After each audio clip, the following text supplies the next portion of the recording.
நம்ம தலைவர் super star Rajinikanth அவர்களுடைய வேட்டையின் படத்தை கூட சூர்யா நடிக்கும் கங்குவா திரைப்படம் மோதப்போகுது அப்படின்னு சமீபத்தில் நிறைய பேர் யூடியூப்பில் செய்தி வெளியிட்டிருந்தாங்க. இது பற்றி சோசியல் மீடியாக்கள்லையும் நிறைய பேர் பேசிகிட்டு இருந்தாங்க. இது பற்றிய உண்மை என்ன அப்படிங்கிறது பற்றி தயாரிப்பாளர் ஞானவேல் ராஜா ஒரு பேட்டி ஒன்று கொடுத்துருக்காரு. அந்த பேட்டியில் அவர் என்ன சொல்கிறார் அப்படின்னா, சூப்பர் ஸ்டார் ரஜினிகாந்த் அவர்களுடைய வேட்டையின் படத்துக்கு கூட எங்கள் படம் வரவே வராது.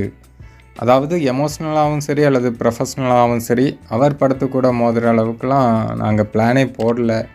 அதை நாங்கள் யோசித்து கூட பார்க்கல. ஆக்சுவலாக அக்டோபர் 10 அப்படிங்கிறது எந்த படமும் ரிலீஸ் ஆகலை. அந்த டேட் ஃப்ரீயாக இருந்தது அப்படிங்கிறதுக்காக தான் எங்கள் படத்துக்கு அந்த டேட்டை லாக் பண்ணோம். வேட்டையன் தீபாவளிக்கு ரிலீஸ் ஆகும் அப்படிங்கிற மாதிரி தான் சொன்னாங்க. மற்றபடி நாங்கள் ரஜினி சார் கூடலாம் போட்டி போட முடியுமா?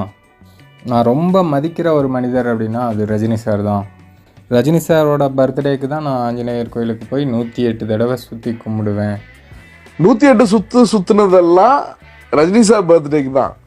there is an emotional angle and connect to Rajini sir. எங்கள் அப்பா அம்மா பிறந்த நாளுக்கு கூட நான் கோயிலுக்கு போவேன், நான் கும்பிட்டு வந்துடுவேன். என் பிறந்த நாளுக்கு நான் கோயிலுக்கே போகிறதில்ல. ஆனால் தலைவரோட பர்த்டேக்கு தான் நான் 108 முறை கோயிலை சுற்றி வரேன். அப்படி இருக்கும் பட்சத்தில் அவர் படத்து கூட நம்ம படத்தை போட்டியாக விடுவோமா? அதெல்லாம் முழுக்க வதந்தி தான். எல்லாமே யூடியூப்பில் அப்போ தான் 1000 வீடியோ போட முடியும் அப்படிங்கிறதுக்காக அப்படி பேசுகிறாங்க. இப்போ நிறைய ட்ரேடில் கிளாஷ்னு சொல்லிட்டே இருக்காங்க சார். சொன்னால் தானே ஒரு 1000 யூடியூப் வீடியோ போட முடியும்.